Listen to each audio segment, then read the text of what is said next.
दिल्ली में आम आदमी पार्टी ने मेयर का चुनाव जीत गया। पिछले कई बारों से उसे बीजेपी टालने की कोशिश कर रही थी, लेकिन आखिरकार अरविंद केजरीवाल ने कहा the goons have lost and people have one the elections.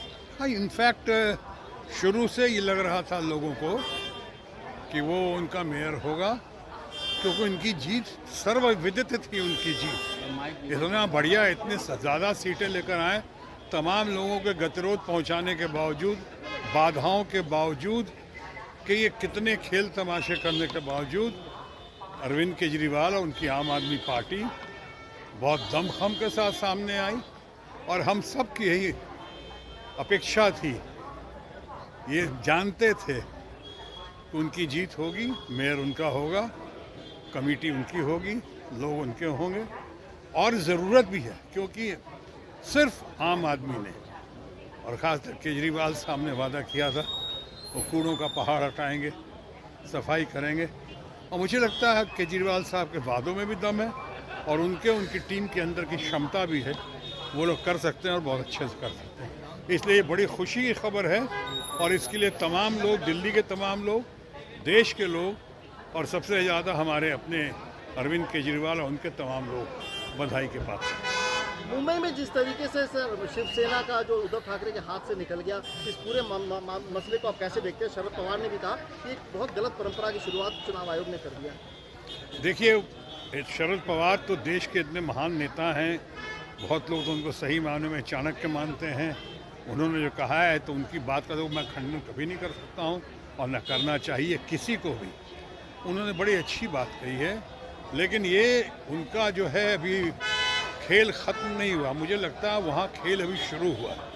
अभी सुप्रीम कोर्ट में मामला आया हुआ है और मुझे लगता है कि जल्द से जल्द, किसकी जीत और किसकी हार की बात नहीं कर रहा हूँ, लेकिन सुप्रीम कोर्ट से जल्द वहाँ के लोगों को इंसाफ मिलेगा, न्याय मिलेगा, ये मेरी कामना है और मुझे यही मेरी प्रार्थना भी है। बिहार की सियासत की बात की जाए सर, अब नीतीश कुमार ने ऑपोजिशन यूनिटी की बात की है। उन्होंने कांग्रेस से यहाँ साफ तौर पे कहा कि कांग्रेस को अगर समय है तो कांग्रेस आए, बात करे, अगर ऑपोजिशन यूनिटी होती है तो मैं 100 के नीचे बीजेपी को ला दूंगा। देखिए, नीतीश कुमार तो बहुत परिपक्व आदमी है, इसमें दो राय है नहीं।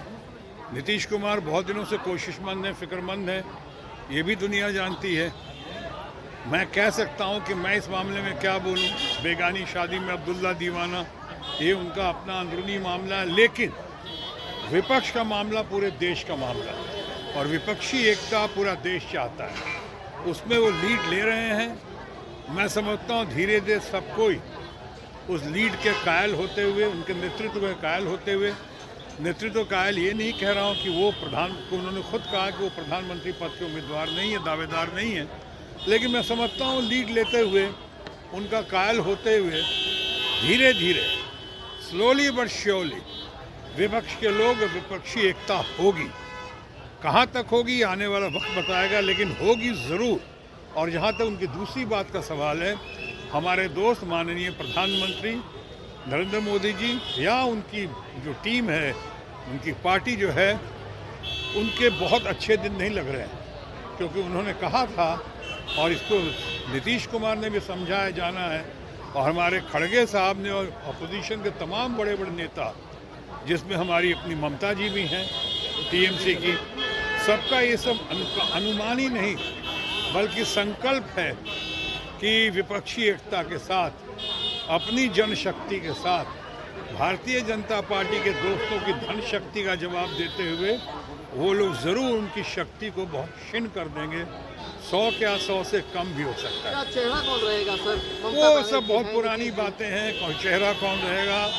पहले इनका चेहरा जो है, माननीय प्रधानमंत्री के बहुत सारे बेरोजगारी से लेके, ये महंगाई से लेके, डॉलर पेट्रोल से लेके, डीजल से लेके, इतनी सारी बातें हो रही हैं। ऊपर से अभी नीम पे करेला बजट, और बजट के बाद अडानी का जो इशू आया है, मैं नहीं कह रहा हूँ कौन दोषी है अडानी के मामले में, लेकिन इतना ज़रूर कहता हूँ कि ईमानदारी और पारदर्शिता का साथ होना और चलना ज़रूरी है। इसलिए पारदर्शिता का तकाजा है कि अडानी पे इन्वेस्टिगेशन हो, जांच पड़ताल हो। बहुत सारी बातों का जो प्रधानमंत्री जी ने पार्लियामेंट में जवाब नहीं दिया है, उनका जवाब देने के लिए उनको सामने आना पड़े चाहे सुप्रीम कोर्ट की तरफ से या विपक्षी आवाज़ एकता की तरफ से, उसका जवाब दें। तो यानी इंक्वायरी हो, इन्वेस्टिगेशन हो, और अगर ये इरादे हैं, उनके नियत है इन्वेस्टिगेशन के, तो फिर इन्वेस्टिगेशन सही तरीके से होने दिया जाए। मैं अभी नहीं कहता हूँ कौन दोषी है और कौन दोषी नहीं है। तो इन सारी बातों को देखते हुए लगता है कि बहुत सारी बातों का, बहुत सारे इश्यूज़ का जवाब देना बाकी है। तो कौन होगा प्रधानमंत्री विपक्ष से, वो तय करने का भी फायदा नहीं। पहले ही कौन नहीं होगा और किसे नहीं रहना चाहिए, वो सब जान रहे हैं और सब मान रहे हैं। तो जहाँ तक इनका सवाल है कौन होगा, तो हम लोग बचपन से सुनते आ रहे हैं, आप भी सुनते आ रहे हैं कि after Nehru who, after Jawaharlal Nehru, after Lal Bahadur Shastri who. ये हु चलता रहता है, फैसला हो जाता है, देश की जनता फैसला कर देती है। राहुल गांधी चाहे उनके लोग नेतृत्व में बहुत अच्छे हैं, सक्षम हैं, काबिल हैं। उसी तरह हमारी ममता बनर्जी, लोग कहते हैं इकलौती महिला मुख्यमंत्री हैं जो बहुत ज़बरदस्त हैं, बहुत शानदार, बहुत दमदार है, ट्राई टेस्टेड और सक्सेसफुल है। मुझे लगता है कि आने वाले वक्त में 2024 में ममता बनर्जी भी एक बहुत बड़ी गेम चेंजर बनकर सामने उभर कर आएंगी। शत्रुघ्न, आप लालू परिवार से आपके संबंध काफी अच्छे रहे। तेजस्वी यादव को लगातार मुख्यमंत्री बनाने की बात हो रही है, आप क्या मानते हैं कि तेजस्वी यादव बिहार का नेतृत्व करने के लिए सक्षम है और उनको मुख्यमंत्री बन जाना चाहिए? अरे, जब प्रधानमंत्री हमारे माननीय दोस्त नरेंद्र मोदी जिसको सक्षम माना जाता है देश का नेतृत्व करने के, संभालने के लिए, तो ऐसी क्या कमी है हमारे तेजस्वी में?